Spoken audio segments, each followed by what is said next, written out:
She called me furniture. Not to my face, of course. To my face, Jessica called me sweetie or hun or occasionally just you there, waving a manicured hand in my direction without looking up from her phone. But I heard her in the break room, talking to the new marketing hire she was trying to impress. She said, "The front desk is basically furniture. It's legacy overhead. We need a vibe, not a relic." I didn't flinch. I just continued sorting the mail, placing the utility bill, the one for the entire third floor, into the accounts payable bin. It was a bill for $4,000. I knew that because I was the one who sent it, but Jessica didn't know that. Jessica was the new Director of First Impressions, a title she had invented for herself 3 weeks ago when she was hired by corporate to modernize the brand voice. She was 27, had a degree in communications from a university that sounded like a summer camp, and wore blazers that cost more than my monthly paycheck, at least the paycheck on the books. See, people assume things about receptionists. They assume we are receptionists because we can't be anything else. They see the headset, the calendar, the little bowl of mints I refill every morning, and they see a servant. They don't see the person who listens to every phone call, reads every return address, and knows exactly who is sleeping with home by tracking the arrival times of Ubers. And they certainly don't assume that the middle-aged woman answering the phone is the one whose signature is on the deed to the building. I bought the place 15 years ago. It was a distressed asset back then, a crumbling warehouse in a district nobody wanted. I renovated it, formed a blind holding company called Argus Properties, LLC, and leased out the floors. When this tech startup, Nebula Stream, moved into the third floor 5 years ago, I was bored. I was semi-retired, my investments were autopilot, and I missed having a routine. So when they posted an ad for a receptionist, I applied. I wanted to keep an eye on my tenants, sure, but mostly I just liked the hum of an office without the stress of running it. I liked being invisible. Until Jessica arrived. The friction started on day 2. Jessica decided the lobby needed a refresh. This meant throwing out the comfortable chairs I had personally selected and replacing them with jagged, geometric metal stools that looked like torture devices. "It's about aesthetic discomfort," she told me, sipping an oat milk latte that she had definitely expensed. "We want clients to feel alert." I nodded, silently noting that the metal stools would likely scratch the imported hardwood floors I had paid $12,000 to restore. I'd have to bill the tenant for that later. Clause 4.2 of the lease agreement. Tenant is liable for damage to flooring beyond normal wear and tear. I made a mental note to schedule a walkthrough. "Also," Jessica said, pointing an acrylic nail at my desk, "this whole setup, it's very 2010. The paper calendar, the family photos, the little sweater on the back of the chair. It gives grandma's basement. We need sleek. We need future. I want you to clear personal items by EOD." I looked at the photo of my dog, Barnaby. Barnaby was the reason I bought the building. I needed a yard, and the penthouse suite I built for myself on the top floor had a rooftop garden. "Of course," I said, my voice flat. "I'll clear it." I wasn't angry. I was fascinated. It was like watching a toddler play with a hand grenade. The weeks went on and the improvements continued. She banned the coffee delivery service I had negotiated a discount with and replaced it with a subscription to a brew bot that broke down every 6 hours. She fired the cleaning crew, a nice family I had known for a decade, and hired a gig economy app service that left trash in the hallways. That was a violation of building code and lease section 9, maintenance of common areas. I simply documented it. I took photos of the overflowing bins. I logged the dates. I saved the security footage of the delivery guys propping the secure fire doors open with bricks because Jessica forgot to give them key cards. That was a massive security breach and a fire code violation. Clause 11, tenant shall not compromise the structural security or safety protocols of the premises. The file on my private laptop, labeled Recipes, was growing thicker by the day. But the breaking point wasn't the floors or the trash. It was the audit. Jessica decided that to streamline operations, she needed to audit the efficiency of every role. For the developers, this meant tracking lines of code.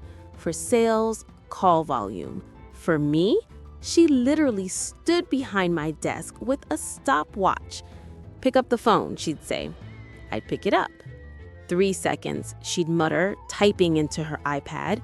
Industry standard for a high-velocity startup is 2 seconds. You're lagging. I was finishing a check-in for a client, I said calmly. Excuses are legacy thinking, she snapped. We need agility.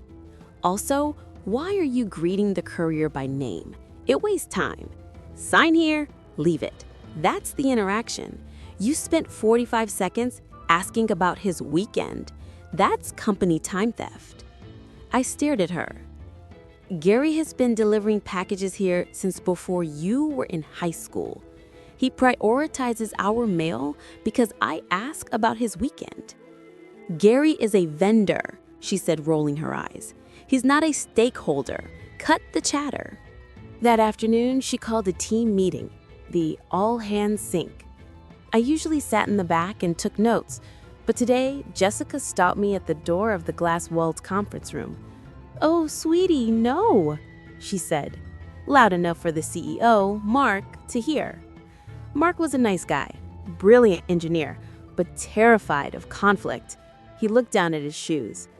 "This is a strategy session," Jessica continued, blocking the doorway, "for key players only. You can stay out front and guard the phones.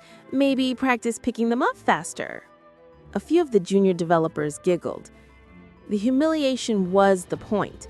It was a power move to show the pack who the alpha was. I turned around without a word and went back to my desk. I didn't practice picking up the phone. Instead, I opened my personal email and drafted a letter from Argus Properties, LLC, to the tenant, Nebula Stream, Inc. Subject, Notice of Lease Review and Inspection. I didn't send it yet. I wanted to see how far she would go. I didn't have to wait long. Friday afternoon, 4:45 p.m. The classic time for a cowardly firing. The office was buzzing with the beer cart tradition, music playing, people laughing. Jessica called me into her office, which was actually the small huddle room she had commandeered. She didn't offer me a seat. She sat behind a glass table, looking at her laptop, typing for a solid minute while I stood there. Finally, she closed the screen and sighed, as if I were a heavy burden she was forced to carry. "So," she began, offering a pitying smile, "we've been looking at the metrics and the vibe check." "The vibe check?" I repeated. "Yeah, the cultural alignment. And honestly, it's just not a match. We're pivoting to a fully digital front-of-house experience. We're installing an iPad check-in kiosk on Monday.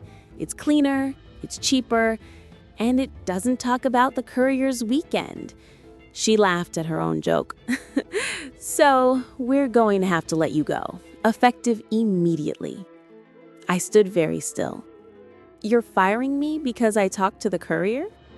"We're letting you go because you're redundant," she corrected. "And frankly, you don't fit the image we're projecting. We need energy. We need youth. We need not this." She gestured vaguely at my cardigan. "HR has your packet. Mark signed off on it this morning." "Does Mark know you're replacing me with an iPad?" I asked. "Does Mark know who handles the building access codes, or the HVAC override schedule, or the relationships with the city inspectors?" "We have all that in the handbook." She waved a hand dismissively. "It's all distinct, manageable data points. We don't need a person for that. We have the cloud." Please leave your badge on the desk. Security, well, I guess that's me now, will escort you out. I reached into my pocket, pulled out my badge, and set it gently on the glass table. You have a lease agreement, Jessica. You might want to read it, specifically the section regarding designated site liaison. She frowned. What are you talking about? That's legal stuff, not my department. Just pack your box. I walked out to my desk. I didn't pack a box. I didn't have much there anyway, just my mug and a sweater. I picked them up. The office was loud with the Friday party. Mark, the CEO, waved at me awkwardly from across the room, holding a beer, clearly avoiding eye contact. He thought he was just avoiding an uncomfortable goodbye. He didn't realize he was waving at his landlord, who had just been insulted in her own building. I walked to the elevator, pressed the button, and rode it down to the lobby. But I didn't leave the building. I walked past the security desk, where the guard, Sal, gave me a nod, and went straight to the private service elevator in the back hallway, the one that required a biometric scan. I pressed my thumb to the reader. It beeped green. I stepped inside and pressed the button for the penthouse. Upstairs, the air was different, quiet, smelling of jasmine from my garden. I poured myself a glass of Chardonnay, sat in my Eames chair, the real one, not the knockoffs Jessica bought, and opened my laptop. I wasn't the receptionist anymore. I was Argus Properties, and I had a tenant who was currently in violation of about 12 different lease covenants. I opened the file marked Nebula Stream. I looked at the rent roll. Their lease was up for renewal in 4 months, but they had a good standing clause that allowed for early termination if they violated building codes. And thanks to Jessica's efficiency with the cleaning crew and the trash, they were definitely not in good standing. I decided to start small. Monday morning would be interesting. The iPad kiosk was coming, she said. That required Wi-Fi in the lobby. I logged into the building's master network controller. The lobby Wi-Fi was provided as a courtesy amenity by the building owner. It wasn't in the lease. I clicked Disable. Then I looked at the HVAC controls. The lease guaranteed a temperature range of 68 to 74 degrees during standard business hours. Standard business hours were defined in the lease as 8 a.m. to 6 p.m. Jessica liked to keep the team working late, often until 9 or 10 p.m., blasting the AC. I adjusted the schedule. At 6:01 p.m. on Monday, the AC would shut off completely. It was a heat wave in July. Monday morning arrived with the inevitability of a tax audit. I watched the lobby feed from my penthouse monitors. At 8:45 a.m., Jessica marched in, trailed by 2 sweaty interns lugging a sleek white podium. The iPad kiosk. They set it up right where my mahogany desk used to be. Jessica was beaming, directing them to angle it towards the light for maximum welcoming impact. She tapped the screen. Nothing happened. She tapped it harder. Still nothing. I zoomed in. The iPad was searching for a network. It found Argus_guest lobby, but when she tried to connect, it demanded a password. There was no password because I had disabled the guest node entirely. I took a sip of my coffee, Colombian roast, brewed in my own kitchen, and watched her face turn that specific shade of panicked violet. She started yelling at the interns, "Call IT!" It came down. Poor Dave. He was a good kid, but he didn't have access to the building's infrastructure, only the company's internal server. "It's not us," I heard him say through the high-definition audio pickup I'd installed in the smoke detectors years ago. "The building manages the lobby connection. You need to call the property management company." Jessica scoffed. "Fine, give me the number for the landlord." Dave shrugged. "I don't have it. The receptionist always handled building liaisons." Jessica froze. For a split second, the realization that she had fired the only person who knew how to turn the lights on flickered behind her eyes. Then she buried it. Figure it out, she snapped. Tether it to your phone if you have to. By 2 p.m., the lobby was a disaster. The iPad was tethered to a shaky mobile hotspot, meaning check-in took 5 minutes per person. A line of impatient clients, venture capitalists here for a pitch meeting, snaked out the door. They were sweating. Why were they sweating? Because it was July, and the lobby HVAC was controlled by a localized thermostat behind the reception desk, a thermostat I had locked remotely. It was set to eco-save mode, which hovered around 80 degrees. Jessica was running back and forth, apologizing, offering warm bottles of water because the brew bot had jammed again. I decided to show mercy, not to her, but to the building. Excessive heat can warp wood. I turned the AC on, but I set it to fluctuate. Cold blast for 10 minutes, then silence. Psychological warfare via ductwork. The real show started at 6:01 p.m. Nebula Stream had a crunch culture. Jessica loved keeping the team late to brainstorm synergy. At 6 p.m. on the dot, the main system shut down. The hum of the industrial air conditioning units on the roof died. The silence was heavy. Within 20 minutes, the open plan office on the 3rd floor became a greenhouse. I watched the thermal cameras. The heat signatures turned from cool blues to angry reds. Mark, the CEO, came out of his office wiping his forehead. "Why is it so hot?" he asked. Jessica was on her phone, frantically Googling commercial HVAC repair. She didn't know that commercial repair companies don't touch a building without the owner's authorization code. She called 3 places. I heard her voice rising. "I don't have the code. I'm the director of operations. Just come fix it." They all hung up. Liability issues. Tuesday morning, I made my move. I didn't go downstairs. I sent a courier. Not Gary. Gary was too friendly. I used a formal legal courier service, the kind that serves subpoenas. The messenger arrived at 10 a.m., bypassed the iPad kiosk, which was currently displaying a low battery icon, and handed a thick envelope to Jessica. She opened it with a frown. It was on heavy, cream-colored bonded paper. The letterhead read, Argus Properties LLC, Office of the Building Owner. The letter was brief. To Nebula Stream Inc., breach of lease covenants, notice of immediate inspection. It cited the specific clauses regarding the trash accumulation in the service corridors, health code violation, the propped open fire doors, security breach, and the unauthorized alteration of premises regarding the removal of the reception furniture which had scratched the floor. It demanded a site inspection on Wednesday at 9 a.m. It was signed AP Management. Jessica crumpled the letter. "Great," she muttered. "Now the landlord is hassling us. Probably some old guy who wants a bribe." She tossed the letter into the recycling bin. She didn't tell Mark. That was her second mistake. Hiding legal notices from the CEO is a fireable offense in most companies. In my building, it was just tactical advantage. Wednesday, 8:55 a.m. I dressed for the occasion. No cardigan today. I wore a tailored navy suit, stilettos that clicked sharply on the floor, and my hair pulled back in a severe bun. I carried a clipboard and a laser distance measurer. I took the private elevator down to the lobby. The doors opened and I stepped out.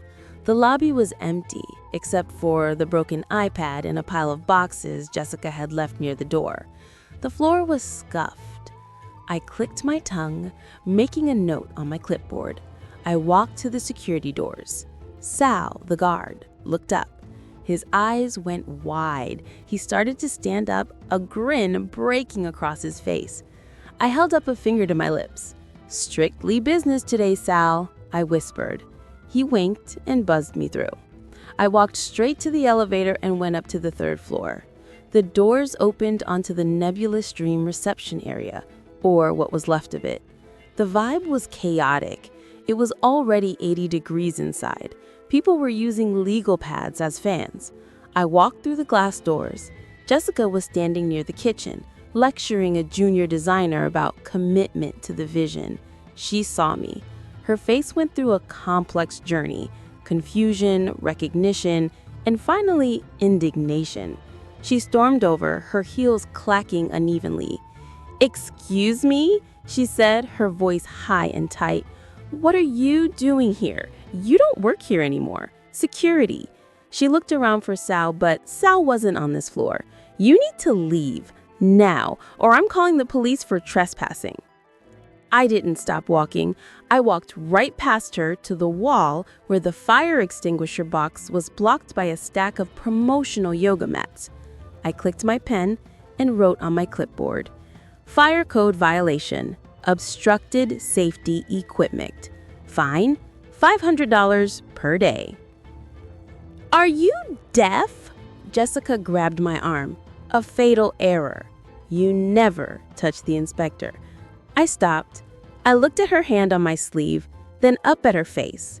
My expression was one of mild curiosity, like a scientist observing a particularly aggressive strain of bacteria. "Remove your hand," I said. My voice was low, but it carried. The office went silent.